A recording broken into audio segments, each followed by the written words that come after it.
Hey everyone, and welcome back to another Forge College Explainer. I am super excited to have you here today. Go ahead and grab your technical pens and maybe put on your hard hats too, because today we are stepping right into the role of chief engineer. We're going to be rolling out a brand new architectural blueprint, specifically looking at proxy patterns, implementation, and practices. It's a big one, so let's just dive right in. Now, if you were with us for our last explainer, you remember we were, kind of lounging on the sunny shores of our Solana analysis, running some static and dynamic analysis tools. It was breezy, it was fast. But today, today we are rolling up our sleeves and doing some hardcore Ethereum brain surgery.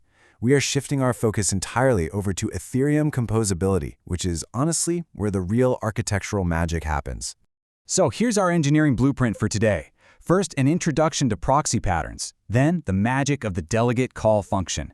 After that, we'll get into coding the proxy architecture, testing the forwarding behavior, avoiding storage collisions, and finally, we'll wrap up with some key takeaways and next steps. Simple enough, right? All right, Section 1, Introduction to Proxy Patterns, or as I like to call it, the brain transplant. Okay, so to really grasp how upgradable smart contracts work, you kind of need to think of it like a bizarre but incredibly helpful medical procedure. In a proxy architecture, we actually split our smart contract into two distinct parts. First up, we've got the proxy contract. Think of this as the body. It holds all your storage, right? Your balances, your user data, your state. It is the physical vessel. Then, completely separate from that, we have the implementation contract, also known as the logic contract. This is the brain. It holds the business logic, the rules, all those complex mathematical operations. And the sheer beauty of this setup, if you ever find a bug in the brain, or you just want to upgrade its intelligence, you can literally just swap out the brain for a new one without ever losing the body. Which means, and this is crucial, you never lose your user's stored data. Moving on to Section 2, the magic of delegatecall, or the telepathic link. So you might be wondering, how do the brain and the body actually talk to each other without messing everything up? The absolute secret sauce here is understanding one very specific function, delegate call. Look, in standard Ethereum operations, if contract A calls contract B just executes its code using its own storage. Standard stuff. But delegate call, totally different beast. When our proxy body uses delegate call to reach out to the implementation brain, the code from the brain executes. But, and here's the kicker, it reads and writes to the storage of the proxy body. It's literally like borrowing a friend's highly organized brain to come over and organize your own closet. Your friend does all the thinking, but it's your stuff getting rearranged. This context preservation is what makes the whole proxy pattern possible. Section 3, coding the proxy architecture. Let's look at the blueprint. All right, time to translate all this theory into reality. But before we write a single line of code, we need to know what our options are, right? And hey, just a quick reminder for our draftsmen out there, spelling and complete tables are literally the difference between a working contract and a completely blown-up protocol. Out in the wild, you've got a few options. The EIP 1167 minimal proxy is incredibly cheap on gas to deploy, but the implementation address is immutable. You can't upgrade it later. On the totally opposite end, the transparent or owned proxy gives you fantastic upgradability with an admin system, but it costs a whole lot more gas because of those constant admin checks. So today, we're going to build the middle path, a pure delegate call proxy. The code is separate, the storage lives entirely in the proxy, and it's upgradable provided we allow the implementation address to be changed. Just keep in mind, in engineering, it is all about trade-offs. Let's take a look at our brain first. Our logic contract, the implementation, needs to be incredibly simple so we can actually prove this whole thing works. In Solidity, state variables are stored in this massive array of slots. So in our logic contract, we define a uint 256 called counter, which takes up storage slot 0. Right below that, we define an address called owner, taking up slot 1. By keeping our state variable ordering this simple, we're making our layout checks totally trivial when we test it out later. Now let's check out the proxy contract, the body. Here is the massive problem we have to solve. The proxy needs to store the address of the implementation contract somewhere, right? But if it just stores it in slot 0, it's going to collide right into the counter variable from our logic contract.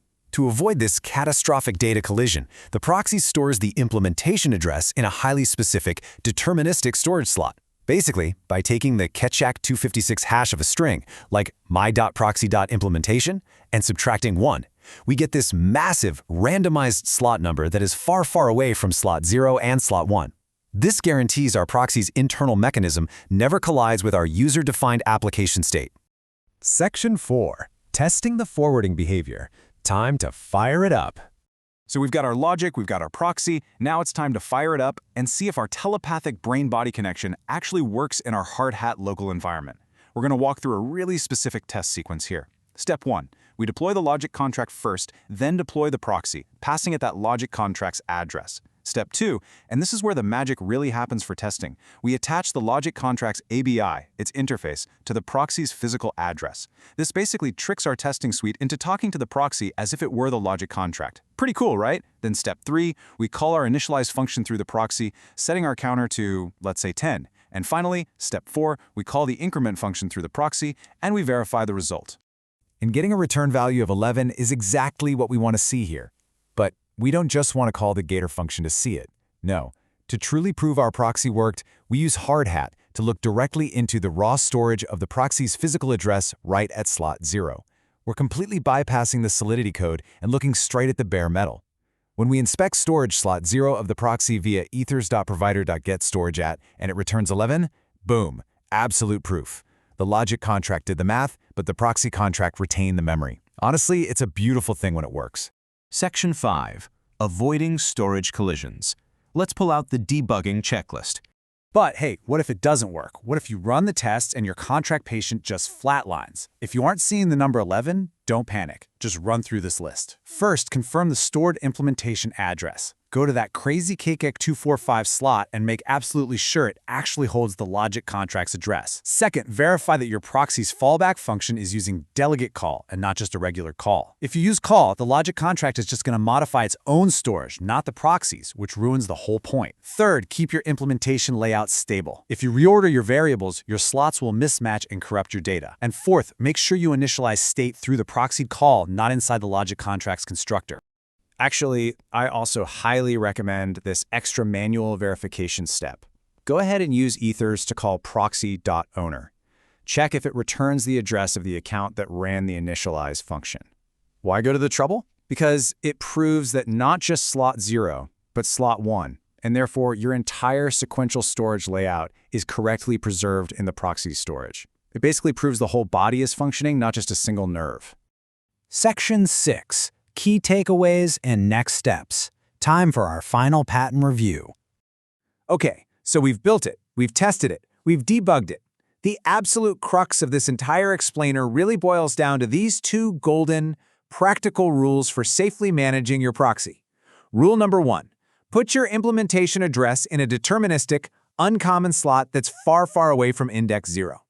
And rule number 2, initialize your state through the proxy. If you just do these two things, you are going to dramatically reduce the chance of silently corrupting your application state.